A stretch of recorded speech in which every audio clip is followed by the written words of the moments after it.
পড়াশোনা সম্পূর্ণ করে অথবা মাঝপথে ছেড়ে দিয়ে প্রায় সব বন্ধুরাই এখন সংসারী। দেখা সাক্ষাৎ নেই বললেই চলে। স্মৃতির খুব মনে পড়ল সেই স্বর্ণালী দিনগুলোর কথা। তারপর আর না ভেবে হুট করেই যোগাযোগে থাকা গুটি কয়েক বন্ধুদের সামনে প্রস্তাব রাখে রিইউনিয়নের। মনের সূক্ষ্ম শূন্যতা থেকে এই পরিকল্পনা জপলেও সারা পায় ভাবনাতীত। আস্তে ধীরে সব বন্ধুদের কন্ট্যাক্ট নম্বর জোগাড় করে জানাতে গিয়ে দেখলো বাকিরা তার চেয়েও অধিক উৎসাহী।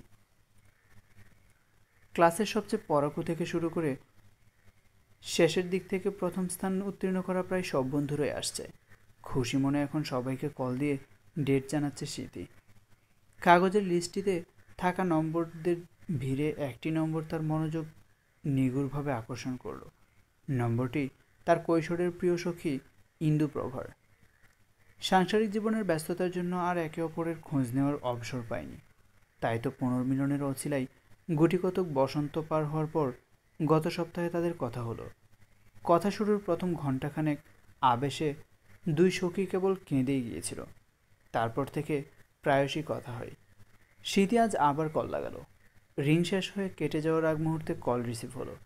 ওপাশ থেকে মিষ্টি আওয়াজ এলো, সরি রে, সোনাইকে স্নান করাচ্ছিলাম, এজন্য ফোন উঠাতে দেরি হয়ে গেল। স্মৃতি বলল, সমস্যা নেই, শোন, ডেট ফিক্সড হয়ে গেছে। ও তাই, কবে, কোথায়? শুক্রবারে, আমাদের এমসিসি ক্যাম্পাসে। এই শুক্রবারে? হ্যাঁ, আসতে পারবি না? আসবো তো, না আসতে পারলেও আসবো। স্মৃতি হেসে উঠল, রঙ্গ করে বলল, আচ্ছা ইন্দু, তোর বর মানা করলে? সুব্রতকে তুই চিনিস না? ও কখনো কোনো কাজে মানা করে না আমায়, গর্ব করে বলল ইন্দুপ্রভা। স্মৃতি আরও কিছু বলতে যাবে, সাথে সাথে বাচ্চার কান্নার আওয়াজ ভেসে এলো ওপাশ থেকে। ইন্দুপ্রভা তড়িঘড়ি করে বলল, খিদে পেয়েছে ওর, আমি খাইয়ে নেই। স্মৃতি আচ্ছা জানিয়ে কল কেটে দিল। এরপর বাকি সবাইকে কল করতে লাগলো। অনেকটা সময় এগুলো, রাত হয়ে গেল। শেষ নম্বরটিতে এসে লম্বা একটা শ্বাস ফেলে কল লাগালো। রিসিভও হলো তৎক্ষণাৎ। ওপাশ থেকে ভরাট গম্ভীর আওয়াজ এলো, হ্যাঁ স্মৃতি বলো। স্মৃতি হেসে বলল, ভালো আছো দিব্য? দিব্য হাসল, হ্যাঁ আছি, তোমার খবর বলো। ভালো ভালো। আচ্ছা বেবি কি করছে? ওর নানুর কাছে আছে। শোনো, যার জন্য কল দিলাম, আমাদের রিইউনিয়নের ডেটটা শুক্রবারে পড়েছে। গ্রেট, সবাই আসছে? যাদের সাথে কন্ট্যাক্ট করতে পেরেছি তারা সবাই আসছে। ও, তুমি কি স্পেসিফিক কারোর খবর চাইছ? ধরা পড়ে গিয়ে অপ্রস্তুত হাসল দিব্য, এমনি আর কি। মলিন হেসে স্মৃতি জানালো, হ্যাঁ, ও আসছে ওদিন। দিব্যর হাসিকে প্রশস্ত করে দিতে এই শব্দ কটাই যথেষ্ট ছিল। শুক্রবার এমসিসি প্রাঙ্গণ। আনাচে কানাচেতে উৎসবমুখর আনন্দ। সবটা দেখে স্মৃতি অবাক হচ্ছে। একসময়ের ক্লাসের সবচেয়ে সুন্দরী মেয়েটির চোখের নিচে 1 ইঞ্চি পুরো কালো দাগ, মুখ ভর্তি ব্রণের নিদর্শন, শরীরটাও মুটিয়ে গিয়েছে। চোখে মুখে হতাশা আর জীবনের প্রতি প্রবল বিতৃষ্ণা। সবচেয়ে পড়াকু ছেলেটা বেকারত্বে আপন করেছে, চাকরি পায় না। ব্যাকবেঞ্চার ছেলেটা একসময় প্রতিটি ক্লাসে দাঁড়িয়ে থাকতো, মার খেত, বকা খেত, প্রতিটি টিচারের কাছে শুনেছে তোর দ্বারা কিচ্ছু হবে না। সেই ছেলেটি আজ দেশের সেরা 10 জন বিজনেসম্যানের একজন। ক্লাসের সবার আইডল ছিল যে প্রেমিক যুগল, তাদের দুজনের আজ দুটো ভিন্ন সংসার। একসময় যে ছেলেটা একাধিক প্রেমে মশগুল থাকতো, সে আজ দিনে এখন অবধি কোনো মেয়ের চোখের দিকে তাকায়নি। সে যে মাথা নিচু করে রেখেছে, এই নিয়ে প্রশ্ন করায় জবাবে বলেছে, আমার সুন্দরী বউ মান করে গাল ফুলবে। আর সবচেয়ে বেশি চমকিত হয়েছে তারা একে অপরকে সেই আগের মতো তুই সম্বোধন করতে না পেরে। অথচ একসময় কত অনায়াসে তুই তোকারির সাথে হেসে খেলে গালি দিয়ে দিত। দিব্য এগিয়ে গিয়ে স্মৃতির পাশে দাঁড়ালো, প্রশংসা স্বরূপে বলে উঠল, অ্যারেঞ্জমেন্টটা দারুণ হয়েছে, শুধু অনুপস্থিতিতে চাঁদের আলোর। স্মৃতি চৌকিতে বলে উঠল, এই, তুমি দিনের বেলায় চাঁদের আলো খুঁজছ কেন বলো তো? বিপরীতে দিব্য ঠোঁট চেপে হাসল। তখনই স্মৃতির ফোন বেজে উঠল, ইন্দুপ্রভার নম্বর। দ্রুততার সাথে কল রিসিভ করে বলল, কই তুই, এখনও আসিসনি কেন? ওপাশ থেকে ইন্দুপ্রভা বলল, জ্যাম ছিল রে, এখন গেটের সামনে আছি, আয় তো। স্মৃতি আসছি বলে চলে গেল। দিব্য ওখানেই দাঁড়িয়ে ফোনে চোখ রাখল। কিছুক্ষণের মাঝে গেট দিয়ে স্মৃতির সাথে বাচ্চা কোলে একজন অসম্ভব সুন্দরী রমণীর প্রবেশ ঘটল। স্রভাঙ্গে মেরুন রঙা সুতির শাড়ি। দিব্যর চোখ ওদিকে যাওয়ার পর আর সরানোর ফুরসত পেল না। অপলকভাবে কেবল দেখে গেল। কি সুন্দর দেখাচ্ছে, একদম গ্রহণ লাগা চন্দ্রের মতন সুন্দর। মাত্র করা এই কাজটা চরম অনুচিত জেনেও নিজেকে আটকাল না সে। তাকিয়ে রইল অনিমেষ। তাকিয়ে তাকিয়ে দেখল তাকে। জীবনে এসে এসেও এলো না যে। আর সবশেষে ইন্দুপ্রভার চোখ এলো ওর দিকে। চোখাচোখির এই মুহূর্তে ইন্দুপ্রভা চমৎকারভাবে হাসল। স্মৃতিকে কিছু একটা বলে এগিয়ে গেল ওর দিকে। দিব্য নিজেও এগুলো। মুখোমুখি এবার দুজন। কথার সূচনা করলো ইন্দুপ্রভা। কেমন আছিস ভাই? কত পাল্টে গেছিস। পরপরই থেমে আবার বলল, কত অ্যাট্রাকটিভ হয়ে গেছিস। লাগামহীন মুখ তার। দিব্য এতে একসময় অভ্যস্ত ছিল, তাই কেবল হাসল। মাথা চুলকে বলল, ভালো আছি, তুই? বেশ আছি। তোর দিক থেকে নজরই ফেরাতে পারছি না রে। যখন এইচএসসি দিলাম তোর দাড়ি তো দূর, গালের লোমই ছিল না, আর এখন কি সুন্দর চাপ দাড়ি। সার্জারি করিয়েছিস নাকি? এতদিন পর দেখা, একটুও পাল্টাসনি তুই, এখনও সেই আগের মতোই মজা উড়াচ্ছিস। আমি পাল্টাইনি ঠিকই, কিন্তু তুই বহুত পাল্টে গেছিস। সময় পাল্টে দেয়, স্মৃতিরা আঁকড়ে রাখে। তোকে ধরে রেখেছে, রাখতে পেরেছে। না পারলে তো বদলে যেতাম। জবাবে তর্ক হতো, তাই দিব্য এড়িয়ে গেল পাল্টা প্রশ্ন। মেয়ে?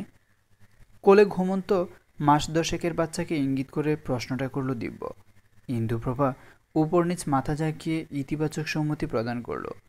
দিব্য বাচ্চাটির দিকে তাকিয়ে মুচকি হেসে ইন্দুপ্রভাকে শোধালো, নাম কি?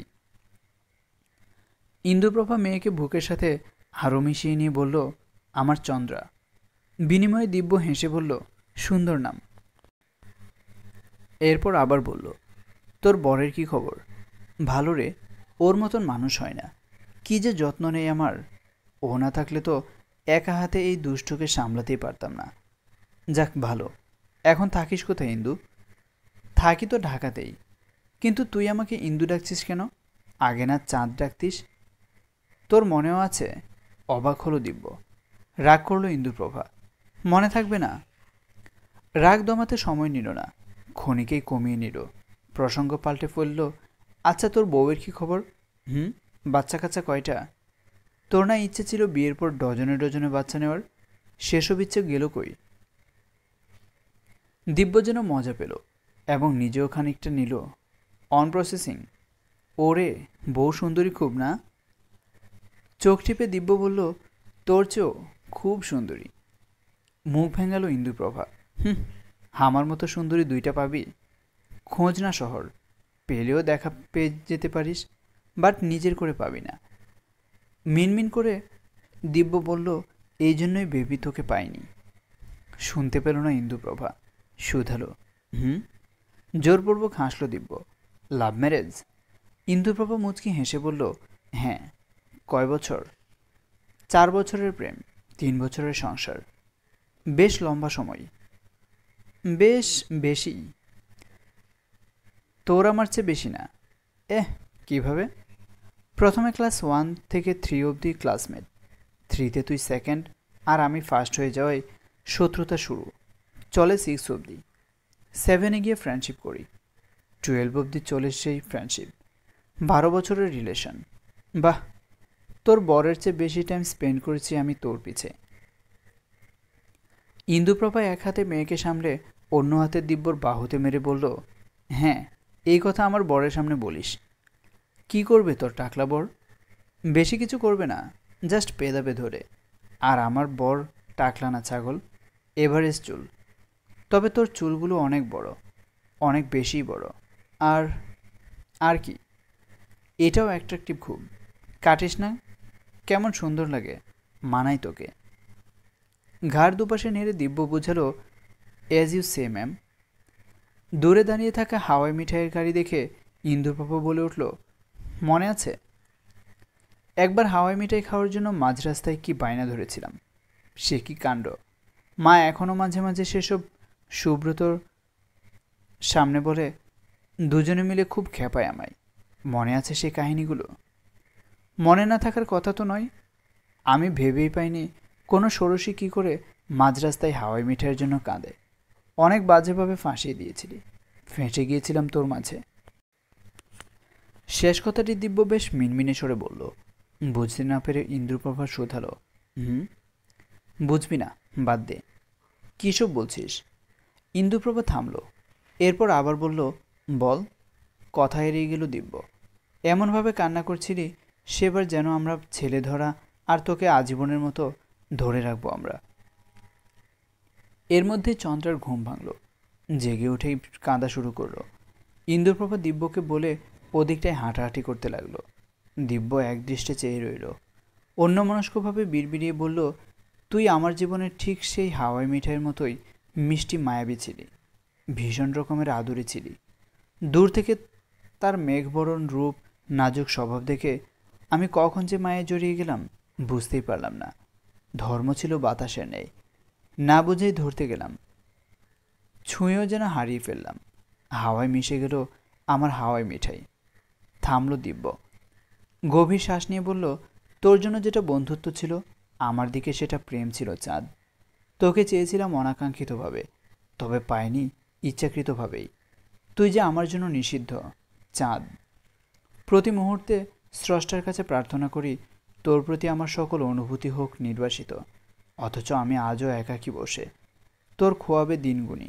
বিয়ে করিনি রে, মনের মতো পাই না, পেলেই করে নেব। মুচকি মুচকি হাসতে লাগলো দিব্য।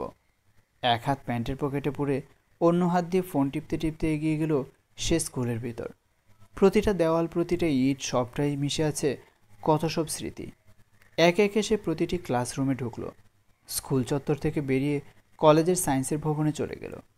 Office room, library, teachers room সবগুলো সেই আগের মতোই আছে। করিডোরের সামনে দিয়ে হাঁটতে হাঁটতে বর্ষণের ডাক এলো। আকস্মাৎ মনে পড়ল এক বিকেলের স্কুল ছুটির আগ মুহূর্তের বৃষ্টিকথন। তখন সদ্য কৈশোরে পদার্পণ করা এক কিশোরী ভারী ঝুম বৃষ্টির মাঝে ক্যাম্পাসের সেই কদম গাছের সামনে লাফাচ্ছিল। সেই দৃশ্যটা সুন্দর ছিল, এতটাই সুন্দর ছিল যে সেই ঘটনার 12 বছর পর আজও দিব্যর চোখের সামনে বৃষ্টি নামলেই তা ভেসে ওঠে। বৃষ্টি নামলেই এক চন্দ্র মুখ ভেসে ওঠে। সেই মুখকে সবাই চেনে ইন্দুপ্রভা নামে। আজ যে ক্যাম্পাসে সিনিয়রদের রিইউনিয়ন, তা আমাকে বলিসনি কেন? কুন্দনের কথায় পাশ থেকে জয়া বলে উঠল, হ্যাঁ সেই।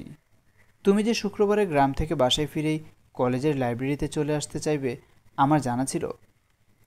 কুন্দন সরু চোখে তাকিয়ে বলল, কেন জানা থাকবে না? অবশ্যই জানা উচিত ছিল। বান্ধবীর মনের কথা বুঝতে পারো না, সেই তুমি কচু সখী আমার। মুখ ভেঙালো জয়া। কুন্দন স্কুল মাঠের ভেতরের জমজমাট পরিবেশটাকে পাশ কাটিয়ে কলেজের ভেতরে ঢুকে গেল। মেঘ ডাকছে, বৃষ্টি নামবে বলে। জয়া বিরক্তি নিয়ে বলল, বৃষ্টি পড়বে, আজ আসার কি দরকার ছিল? লম্বা বিনুনি পাকানো চুলগুলো নাড়াতে নাড়াতে কুন্দন ছোট করে কেবল বলল, খুব। করিডোরের মাঝ থেকেই লাইব্রেরি। জয়া হাঁটতে হাঁটতে ভেতরে ঢুকে গেল। ঠিক দরজার চৌকাঠেই দাঁড়িয়ে পড়ল কুন্দন। মাথা হালকা ঘুরিয়ে পেছন তাকিয়ে দেখল এক ভদ্রলোককে। উল্টো ঘুরে দাঁড়িয়ে আছে, পেছন থেকে বেশ পরিপাটি দেখতে। একদৃষ্টে চেয়ে আছে ক্যাম্পাসের ওই কদম ফুল গাছের দিকে। কে জানে কেন? কাঁধ ঝাঁকিয়ে কুন্দন ভেতরে প্রবেশ করলো। কিছু বই জমা দিয়ে জয়াকে দিয়ে দোতলায় চলে গেল। কোনো উদ্দেশ্য নেই, মজাটা এখানেই। যখন আমরা আমাদের পরবর্তী পদক্ষেপ সম্পর্কে জ্ঞাত হব, তখন থেকেই একঘেয়েমির জীবন কাটাবো আমরা। নিজেদের অজান্তেই শেষ হবে, নিরাশ হব, ব্যথিত হব। এক্ষেত্রে পরিকল্পনাহীন জীবন সর্বসুন্দর। যেখানে কোনো আশাই থাকবে না, সেখানে হতাশার স্কোপ তো আরও দূরের কথা। জয়া হাঁটতে হাঁটতে বলল, তো মিস কুন্দনিকা, আপনার মতে প্রেম কি? জবানে কুন্দন হাসল। জয়া তাড়া দিল, বলো বলো বলো। What is the definition of love? Kundan প্রশস্ত হেসে বলল, প্রেম পৃথিবীর একমাত্র ওয়ার্ড, যার কোনো ডেফিনেশন হয় না। এটা যার কাছে যেমন, তার কাছে তেমনই। কারো কাছে ফ্রেন্ডশিপ, কারো কাছে লং টার্ম অ্যাটাচমেন্ট, আর কারো কাছে ইনফ্যাচুয়েশন। বিজ্ঞানের মতে প্রেম বলতে দুনিয়াতে কোনো শব্দই নেই, একটা অদ্ভুত ফিলিংস আছে। বোঝানোর প্রেক্ষিতে বলা হয় I am in love. Jaya হাতে তালি দিয়ে বলল, তোর কাছে পৃথিবীর সব প্রশ্নের উত্তর আছে না? আমার কাছে মাথা আছে, যেটা তোর নেই। অপমান, যা ভাবিস। আচ্ছা শোন, করিডোরে যে ভাইয়াটা দাঁড়িয়েছিল দেখেছিস না? হুম। কেমন লাগে রে? দেখতে মাশাল্লাহ ভালোই, পার্সোনালিটিও ভালোই লাগছে। মুখে লাগাম দে, ভাই ডেকেছিস তুই। আব ভুলে ভাইটাই বাদ, ওটাকে পটিয়ে দে। কুন্দন কড়া চোখে তাকিয়ে জয়াকে বলল, লাথি খাবি, সর এখান থেকে। মিনমিন করে জয়া বলল, হ্যাঁ সেটাই। ক্ষণিকের মধ্যেই ভারী বর্ষণ শুরু হয়ে গেল। স্কুল চত্বরে বসা সবাই স্কুলের ভেতরে অবস্থান নিল। কুন্দন স্থির চোখে দেখল, হঠাৎই মস্তিষ্কে অদ্ভুত ভারী উদ্ভট একটা কথা এলো। মাথা থেকে বের করতে পারল না সে। ভাবতে ভাবতে বিনুনি গাঁথা চুলগুলো সামনে এনে নিল। মুখে ছেয়ে গেল স্নিগ্ধ হাসি। পরনে পালাজো আর গোল জামা। এক হাতে জামাটা হালকা উঁচিয়ে কুন্দন দৌড়াতে লাগলো। পেছন থেকে জয়া বলতে লাগলো, ভাই থাম, পড়ে যাবি। হাসতে হাসতে কুন্দন বলল, পড়লাম। ব্যথা পাবি? পেলাম। মরতেও পারিস। মরলাম। স্মৃতির কোনায় এসে দাঁড়িয়ে পড়ল। খেয়ালে এলো কিছুক্ষণ আগে স্বল্পক্ষণের দেখা একটা লোককে, আর হঠাৎ মস্তিষ্কে উদিত সেই কথাটিকে। সে পিছে মরল না, অথচ ধীর পায়ে খানিকটা পেছালো। মাথা বিপরীতে ঝুঁকিয়ে বলল, ধাক্কা লাগলে কি প্রেম হয় জয়ু? জয়া চোখ মুখ কুঁচকে বলল, তুই না বললি প্রেম বলতে কিছুই নেই? হ্যাঁ নেই তো।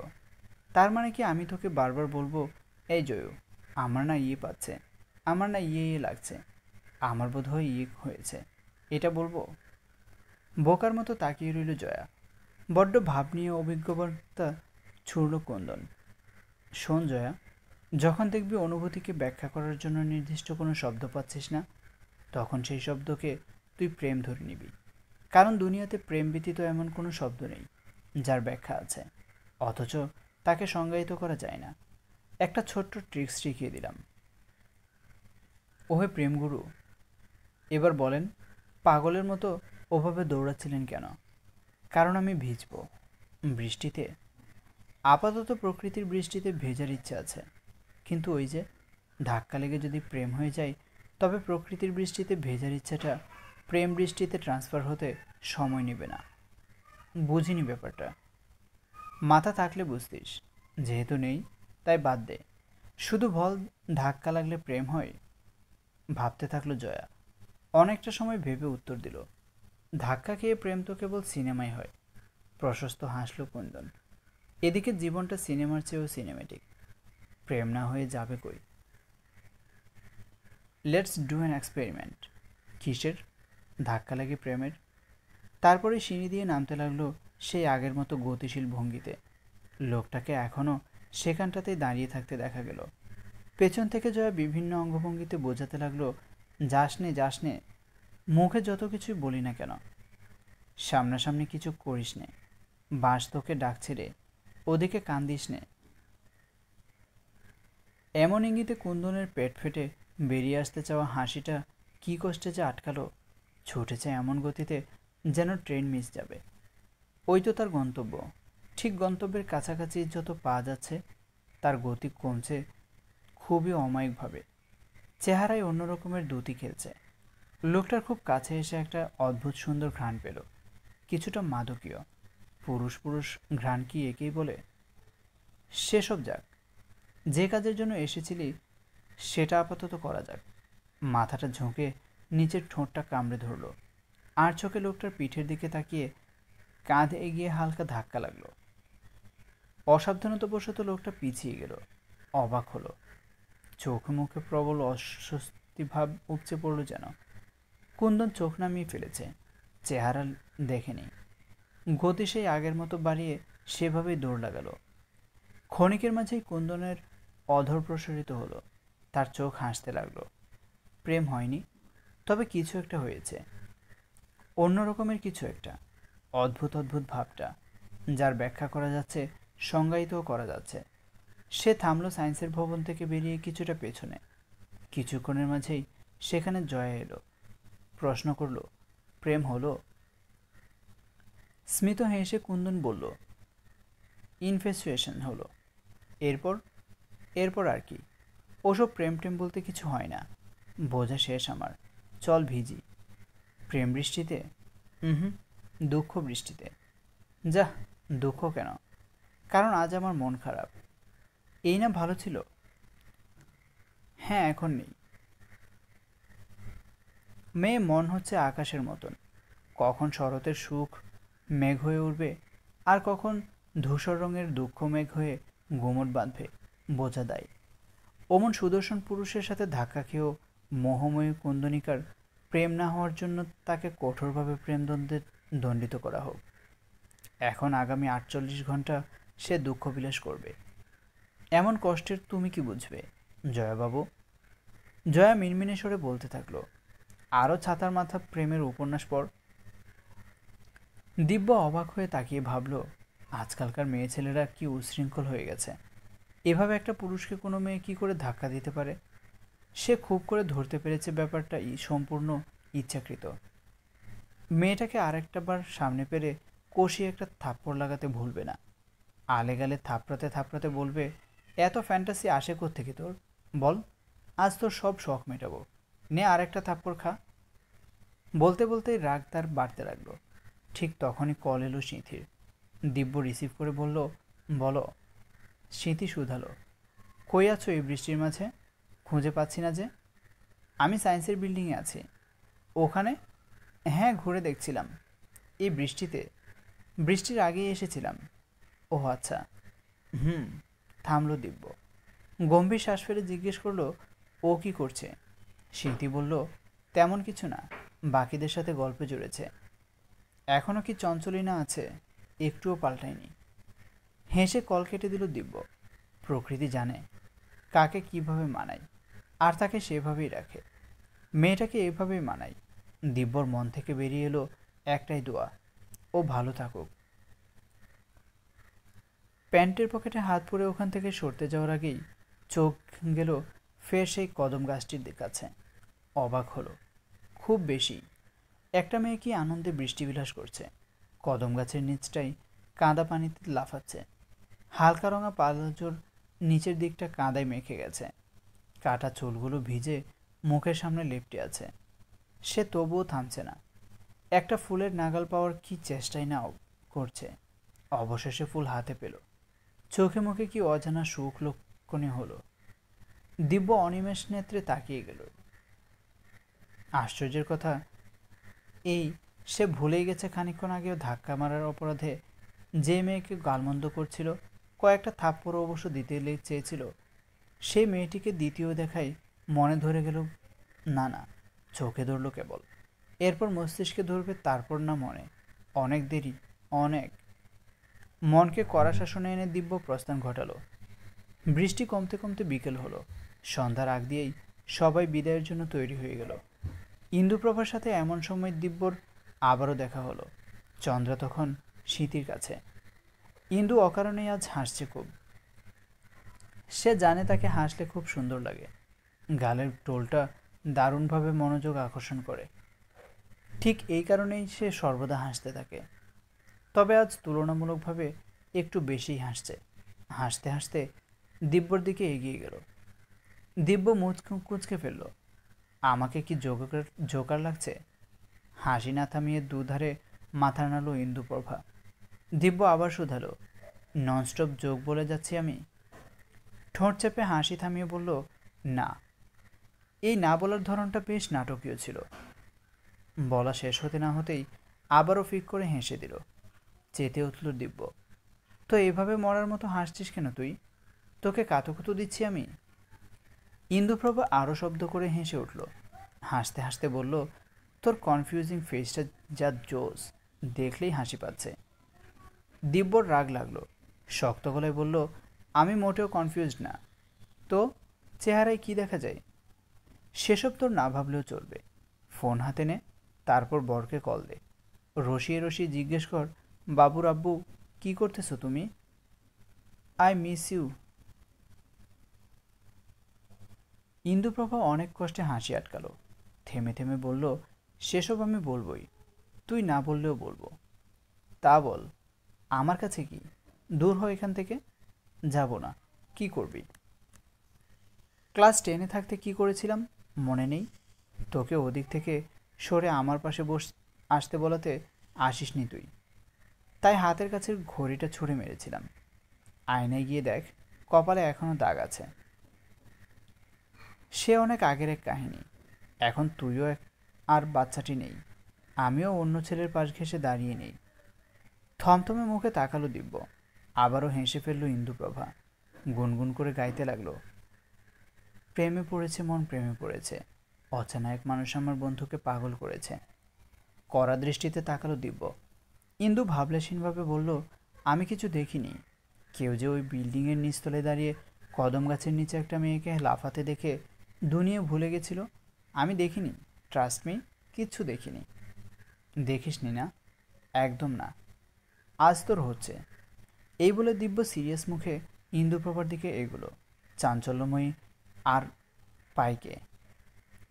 দৌড়াতে শুরু করলো শাড়ির কুঁচি চেপে ধরে, পিছে পিছে দিব্য দৌড়াতে লাগলো। ঠিক সেই মুহূর্তে মানুষপটে সকালের সামনে একটি দৃশ্য ভেসে উঠল। দিব্যর সাথে তমাশা রটিয়ে এইভাবেই ভেগেছিল, এমনইভাবে হাসতে হাসতে এগোচ্ছিল। সেই চলন, সেই স্বভাব, সেই আহ্লাদ, সেই শখ, সেই সব কিছু। শুধু মানুষ দুটো ভিন্ন। শুধু পার্থক্য এই, একজনের পিছে দিব্য সব ছেড়ে ছুড়ে ছুটেছে, আর অন্যজনের বেলায় সে কেবল তাকিয়ে থাকতে পেরেছে। একজন অতীতের প্রিয় অধ্যায়, আর অন্যজন চাইলেই সে ভবিষ্যতের চিরসত্যও হতে পারে। আচ্ছা দিব্য চাই কি?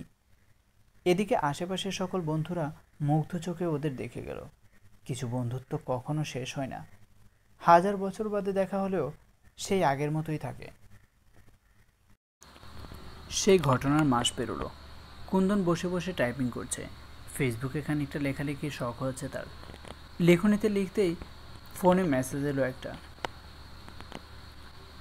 গিয়ে মেসেজটা ওপেন করতে সে আশ্চর্য হলো, একটা প্রাইভেট নাম্বার থেকে ব্ল্যাঙ্ক মেসেজ। পরপরই মস্তিষ্ক অন্য কাজে বিমুখ হওয়ার বিষয়টা থেকে পুরোপুরি দূরে চলে গেল। খানিকক্ষণ বাদে রুমে প্রবেশ করলেন সুমনা বেগম। কুন্দনকে দেখে মিষ্টি করে হাসলেন, বিনিময়ে কুন্দনও হাসল। নিত্য নৈমিত্তিক কাজ এটা। এগিয়ে গিয়ে কুন্দনের পাশে বসে বললেন, কি করা হচ্ছে? কুন্দন বলল, এমনি কিছু না, একটু কথা ছিল। এত হেজিটেট ফিল করছো কেন? যা বলার বলে ফেলো। আর তোর ইয়াসিন চাচা আছে না? কোন চাচা? আমার জানা মতে বাপের তো ভাই নেই। তোর বাপের চাচা তো ভাই। ও, তবে চিনলাম না। আচ্ছা, কি হয়েছে? ওনার এক বন্ধুর ছেলে আছে। তো? বাবা মায়ের একমাত্র ছেলে, বেশ সভ্য ভদ্র। আচ্ছা, ছেলেটাকে আমার কাছে পাঠাবে, আর এরপর আমি তাকে অসভ্য অভদ্র বানাবো, মানে ট্রেনিং দেবো আর কি, তাই তো? কুন্দনের নির্লিপ্ততায় সুমনা বেগম কপাল চাপড়ালেন। কপালে হাত রেখেই আর চোখে তাকিয়ে অবসন্ন কণ্ঠে বললেন, তুই কি কিছুই বুঝতেছিস না? না, বুঝতে পারছি না। এজন্য তোমার উচিত আমার সাথে খোলাখুলি ডিসকাস করা। Will you? পারতেছি না, আর পারতেছি না। তোর ছোটটাকে পাঠায় দিতেছি, থাক। সুমনা বেগম চলে গেলেন। কুন্দন যে একেবারেই কিছু বুঝেনি ব্যাপারটা তা নয়। তার মতে সব কিছু এত অস্বাভাবিকভাবে নিয়ে বুঝে ফেললে সমস্যা। বুঝে অবুঝ হওয়ার যে আনন্দটা, এটাও চমৎকার। কিছুক্ষণ বাদে কুন্দনের ছোট বোন কুমুদ রুমে প্রবেশ করলো। ভ্রুকুচকে নিয়ে বলল, কি করছিস? কুন্দন একবার ওর দিকে তাকালো, আর একবার নিজের ফোনের দৃষ্টি স্থির করে বলল, লিখছি। তৈরি হয়ে নে, তোকে দেখতে আসবে। কখন আসবে? বিকেলে। কুন্দন ঘড়ির দিকে তাকালো, দেখতে পেল 3টে বাজে। তারপর কুমুদকে বলল, আম্মু কোন শাড়ি পরতে বলেছে? কি জানি। আচ্ছা, পাঠিয়ে দে। আমি তৈরি হয়ে নেব। এবার কুমুদ ডানে বাঁয়ে সচেতন নজরে চোখ বুলিয়ে নিল। এগিয়ে গিয়ে কুন্দনকে চুপি চুপি শুধালো, তোর বয়ফ্রেন্ড নাকি ওটা? কুন্দন শুধালো, কোনটা? যে দেখতে আসছে। বয়ফ্রেন্ড কিনা জানি না, হলেও অন্য মেয়ের হতে পারে, তবে আমার না। বুবু, তাহলে তুই এত ঠিক কিভাবে আছিস? বেঠিক থাকার কথা? অবশ্যই, তোকে একটা অচেনা অপরিচিত ছেলে পরিবার সহ দেখতে আসবে, তাতে কি তুই খানিকটাও নার্ভাস হবি না? হওয়ার কথাও তো নয়। মেয়ে দেখতে আসা পরিবার 70%ই মেয়েকে প্রথমবার দেখতে আসে। সেক্ষেত্রে মেয়ের কাছে তারা সম্পূর্ণ অপরিচিত, অচেনাই ধরা যায়। তাও কুমুদ কুন্দন কুমুদের গালে হাত বুলিয়ে বলল, মেয়ে হয়ে জন্মেছি, দেখতে তো আসবেই, এতে অস্বাভাবিকের কিছুই নেই। কিছুই নেই? না নেই। বুবু, তাহলে কি তোর এই বয়সেই বিয়ে হয়ে যাবে? হলে হবে, আমি তোকে ছাড়া থাকতে পারবো না। মেয়েরা সব পারে, সব সুষ্ঠুভাবে গুছিয়ে সামলিয়ে চলতে পারে, চালাতেও পারে। কুমুদ ছলছল চোখে তাকালো। কুন্দন তাতে হেসে বলল, জলদি আম্মুকে বল শাড়ি গয়না পাঠাতে, সাজতেও তো হবে নাকি? নয়তো ছেলেবাড়ির লোকেরা বলবে মেয়েটার বিয়েতেও মত নেই। আমার আবার বিয়ের খুব শখ।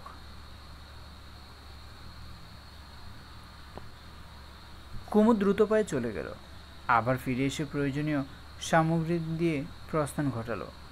সবটাই ঘটল অতি দ্রুত। কুন্দন কুমুদের যাওয়ার পানে তাকিয়ে দীর্ঘশ্বাস ফেলল। তারপর হালকা গোলাপি রঙের কাতান শাড়িটা সুন্দর মতো পরে নিল। সন্ধ্যার আগ দিয়ে কুন্দনকে দেখতে আসা হলো। ছেলে, ছেলের বাবা আর ছেলের বান্ধবী এসেছে। মেয়েকে তাদের ভারী পছন্দ হলো। সবার মিলিত সিদ্ধান্তে ঘণ্টা দুয়েক পরে সে রাতের মাঝেই বিয়ে পড়ানো হলো। রাতারাতি কুন্দনিকা এক বাড়ির মেয়ে থেকে আরেক বাড়ির বউ হয়ে গেল। বিদায়বেলায় আর 5টা মেয়ের মতো সে কাঁদল না, কিন্তু কোনোরূপ খুশিও প্রকাশ করল না, নির্লিপ্ত রইল। আর তার কান্নাটা কেঁদে নিল কুমুদ। সে কি কান্না! দুবার তার সদ্য বিয়ে করা বরকে ধাক্কা অবধি মেরেছে, আর বলেছে আমার বুবুকে আমি দেব না। কুন্দনের এদিকে খানিকটা হাসি পেল। সে হাসল না। বিদায়ের আগ মুহূর্তে একবার শুধু বাবার বাড়ির দেওয়ালগুলো ছুঁয়ে গেল। কি আশ্চর্য! ঘণ্টা কয়েক আগেও সে কত নিশ্চিন্তে ছিল, হুট করে কি থেকে কি হয়ে গেল। কুন্দন গাড়িতে উঠতেই পাশে তার বর বসল। নিজ থেকে জিজ্ঞেস করলো, কোনো সমস্যা হচ্ছে? কুন্দন ডানে পায়ে মাথা নেড়ে বলল, হচ্ছে না। আচ্ছা। লোকটা আর কিছু বলল না। এদিকে কুন্দন চোখও সরালো না, এক দৃষ্টে চেয়ে রইল স্বকীয় স্বামীর দিকে। বরটা সুদর্শন বটে। দ্বিতীয়বার কাউকে মনে ধরার অনুভূতি বোঝো মেয়ে? সদ্য বিয়ে করা বরের মুখে এমন কথা শুনে ভ্রুকুটি করে তার দিকে তাকালো কুন্দন। কুন্দনকে নিজের দিকে তাকাতে দেখে দিব্য হেসে ফেলল। মাথা দুধারে দুলিয়ে বলল, আমার সাথে তাই হয়েছে। কুন্দন এবার শুধালো, ও আচ্ছা, এরপর? দিব্য আবারও হেসে ফেলল। বলবো, সে স্কুল লাইফে একটা মেয়েকে মনে ধরেছিল, খানিকটা চঞ্চল, অগোছালো, ঠোঁট কাটা, যা তা করার মানসিকতা সম্পন্ন এক মেয়েকে। তারপর এলো বাধা।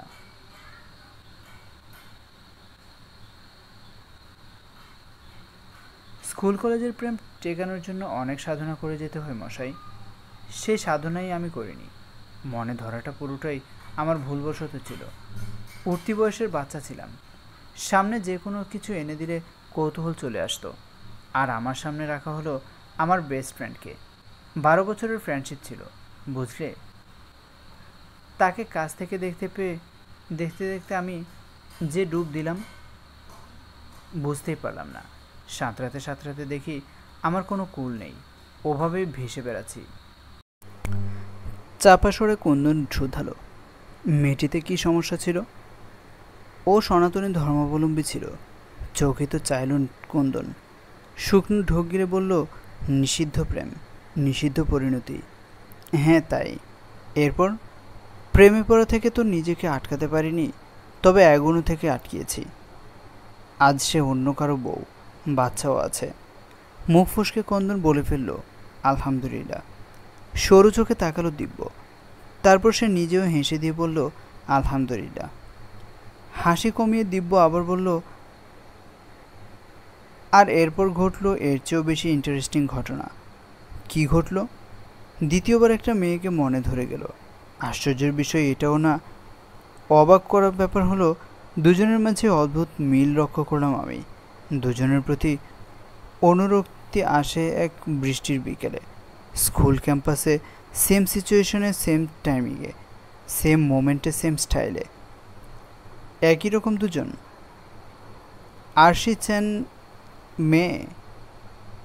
আরশির প্রতিমুখে অবস্থানরত দুজন একে অন্যের সদৃশ হয়, অথচ কাজকর্ম সব বিপরীতে। আমার প্রথম ভালোবাসা আর দ্বিতীয় ভালোবাসা দুটো ছিল আরশির প্রতিমুখী। কুন্দন বোকা বোকা চোখে তাকিয়ে রইল। দিব্য বলল, বোঝই তো, ছেলেবেলার পছন্দ আর এই সময়ের পছন্দ থাকে বিস্তর ফারাক। সেই দুটো মেয়ের মাঝে এমনই কিছু ছিল, তবে ছিল একই টান। প্রথমজন আমাকে 18টা বছর ভালো থাকতে দেয়নি, দ্বিতীয়জন আমাকে টানা 3 মাসে একটানা ভাবিয়েছে। এবারের জন দ্বিধায় ফেলতে পারেনি, কারণ বাধা নেই যে। তারপর পুরো ক্যাম্পাসে অনেক খুঁজে তাকে আবারও পেলাম, আর সব ব্যবস্থা করে তার নিজের করে নিয়ে এলাম। ম্যাডাম, এটুকুও তর্স ছিল না আর। আমি, আচ্ছা, ধাক্কা লাগলে কি প্রেম হয়? চকিতে তাকালো কুন্দল, শুধালো, কি? হেসে ফেলল দিব্য। প্রথম হয়েছে কি না জানি না, তবে ইনফ্যাচুয়েশন অবশ্য হয়েছিল। হারাম হয়েছিল, নাও খাওয়া মুশকিল হয়ে পড়েছিল। লাজ গোপন করে বলল, চিজি ফিল্মি ডায়লগ। দিব্য হো হো করে হেসে উঠল। আজ হঠাৎ কুন্দনের খুব লজ্জা লাগছে। মুখ সরিয়ে গাড়ির জানালার বাইরে তাকালো, আস্তে করে বলল, আর কতক্ষণ লাগবে? জবাবে দিব্য বলল, বাড়ি ক্রস করে এসেছি, আমরা এখন সাভার যাব।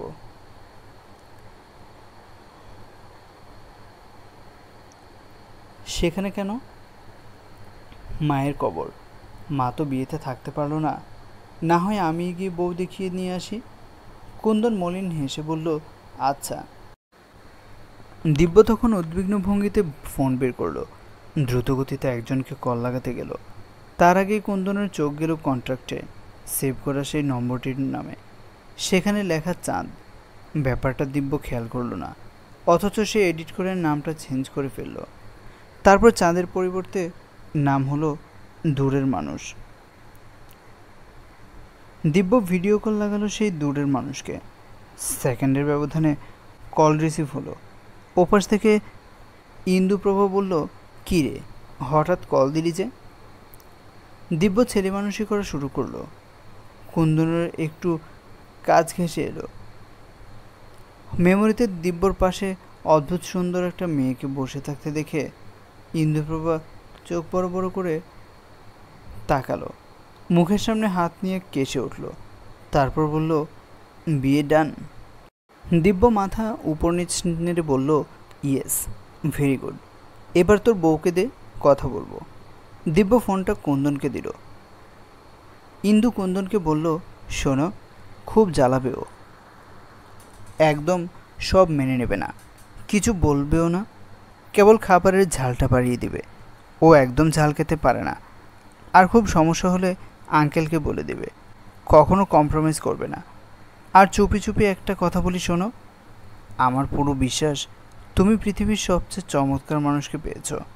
ভালো থাকবে ভীষণ, বিনিময়ে ভালো রাখার দায়িত্ব নিতে হবে, পারবে না নিতে? কুন্দন জবাবে মুচকি হাসল। ইন্দুপ্রভা বলল, ব্যাস, এতেই হবে। দিব্য কুন্দনের আরও কিছুটা কাছে এসে ইন্দুপ্রভাকে বলল, জ্যোৎস্না। ইঙ্গিতটা ইন্দুপ্রভা বুঝেছে। ইন্দুপ্রভাও বুঝল আসলেই জোস, তোর চেয়েও বেশি জোস। ইন্দুপ্রভা হেসে বলল, হ্যাঁ, আমার চেয়েও বেশি।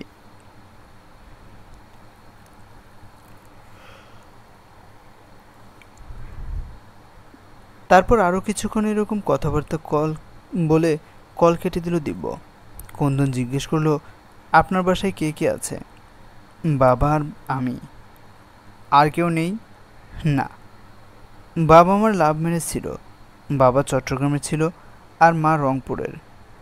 পরিচয়টা হয় জাহাঙ্গীরনগর বিশ্ববিদ্যালয়ে। এরপর যখন তারা পরিবারকে নিজেদের সম্পর্কের কথা জানায়, কেউ মেনে নেয়নি। তারা ঢাকায় চলে আসে, এখানে একাকী থাকা শুরু করে। আমার জন্মানোর সময় মা মারা যায়। তারপর থেকে পরিবার বলতে বাবা আর আমিই আছি। আজ থেকে আমাদের দুজনের ছোট্ট পরিবারটি তিনজনের হলো। কুন্দন তাকালো দিব্যর দিকে, হেসে দিয়ে দিব্য বলল, মিসেস কুন্দনিকা, শেখ পরিবারে আপনাকে স্বাগত। শুক্রিয়া শুক্রিয়া। কুন্দন স্বাভাবিক হলো। কিছুক্ষণের মাঝে তারা পৌঁছে গেল দিব্যর মায়ের কবরের সামনে। দিব্য কুন্দনকে ফেরার পথে কিছু বেলি ফুল কিনে দিয়েছিল।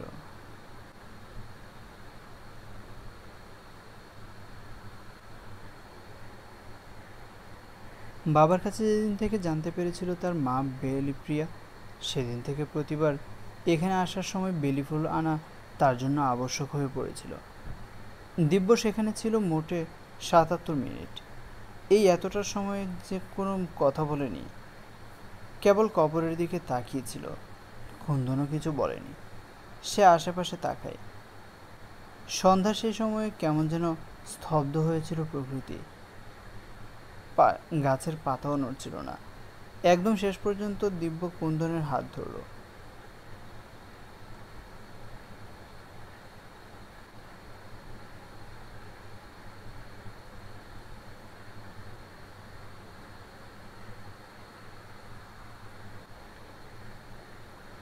বাড়িতে ফিরতে ফিরতে বাজলো রাত ১২টা। দিব্য তাকে জানালো, আমরা খুব বেশি ভালো না, তবে খারাপ একেবারেই না। খুব রসিক না, তবে রাগী একেবারেই নয়। খুব একটা হাসি না, তবে দুঃখবিলাসী একেবারেই নয়। আমার সাথে সংসার করতে ঝামেলা অবশ্য হওয়ার কথা নয়। কুন্দন প্রশস্ত হেসে বলল, সেম টু ইউ। দিব্য বলল, কিছু সময়ের ব্যবধানে তোমার জীবনকে পাল্টে দেওয়ার জন্য সরি, আমি বলবো না। সব কিছু সুষ্ঠুভাবে হলে তো সমস্যা, মাঝে মাঝে হোক না কিছু চমকপ্রদ ব্যাপার স্যাপার। কুন্দন হেসে নিয়ে বলল, আমি এতটাও সাধারণ কিছু নই। I know madam. দিব্য কুন্দনের দু বাহুতে ধরে পিছে ঘোরালো। ড্রেসিং মিররে কুন্দন নিজের প্রতিবিম্ব দেখতে পেল, ঠিক পাশে স্বকীয় স্বামীকে। দিব্য বলল, প্রথমে স্বামী হলাম, এরপর তোমার প্রেমিক হব। প্রেমে পাগলামি করার বয়স আর আমার নেই, তবে তোমার সাথে আমার হবে ম্যাচিওর একটা প্রেম। এই প্রেমগুলো সাংঘাতিক হয়, কারণ সচরাচর প্রেমের মতো এটা নিষিদ্ধ প্রেম নয়। সবচেয়ে শুদ্ধ প্রেম, সবচেয়ে ভয়ঙ্কর নিষিদ্ধ প্রেম। প্রেমে উন্মাদ হয়ে যাবেন মশাই। যাব আর কই, যেখানে লক্ষ্য স্বয়ং আপনি, প্রিয় পুরুষ। আমার বোধ হয় নাইর যাওয়া উচিত। প্রেমে পড়ার পরে ফিরব, কালই ব্যবস্থা করছি। আরশির প্রতিমুখে দৃষ্টি স্থির রেখেই কুন্দনিকা হাসল। পরিশিষ্ট দিব্য কুন্দনিকা। তাদের প্রেমটা ঘটাহঙ্কর হয়নি। বিয়ের বছর চারেক গেলেও আজও একে অপরকে ভালোবাসি বলা হয়নি, অথচ জীবনটাও থেমে থাকেনি। ছন্নছাড়া চেতনার কুন্দনিকা সংসারী হয়েছে। একে অপরকে কখনোই তারা নিজেদের প্রয়োজনের বহিঃপ্রকাশ করে না। না বললেও কুন্দন বুঝে যায় দিব্যর এখানে এটু প্রয়োজন। দিব্যর ব্যাপারটাও তাই। কিছু সম্পর্ক থাকে অদৃশ্য সুতোয় গাঁথা। কেউ কখনোই বাইরে থেকে দেখতে পারে না সুতোটার আকৃতি প্রকৃতি কেমন, কতটুকু বিস্তার। কেবল সুতোয় গাঁথা দুজন তা অনুভব করতে পারে। দিব্য কুন্দন সবসময় সেটা অনুভব করেছে। একটা ভালো উদাহরণ দিই। দিব্য এখন ঘরমুখ হয়েছে, যতটুকু সম্ভব ঘরে থাকে। সবাইকে বলে কাজ জলদি শেষ, ব্যাপারটা তা নয়। কুন্দনকে বেশিক্ষণ না দেখে সে থাকতে পারে না, শান্তি লাগে না। তাই তো বাড়ি ফেরার এত তাড়া, সব ছেড়ে ছুড়ে জলদি জলদি বাড়ি ফেরা। সন্ধ্যাবেলা কুন্দন যখন চায়ের কাপ নিয়ে বারান্দায় বসেছিল। অফিস থেকে ফিরে দ্রুত দিব্য কুন্দনের কাছে গেল, পেছন থেকে জড়িয়ে ধরল। কুন্দন ঘাবড়ে যায়নি। চায়ের কাপটা আলতো করে কর্নার বক্সের উপর রেখে বলল, বলো।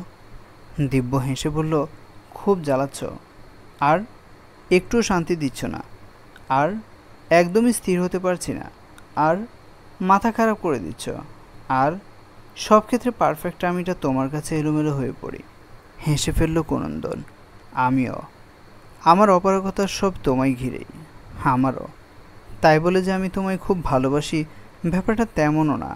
আমি কিন্তু তোমায় সামান্যও ভালোবাসি না। আমিও না। বন্ধুরা, আজকের গল্পের নাম আরশির প্রতিমুখে।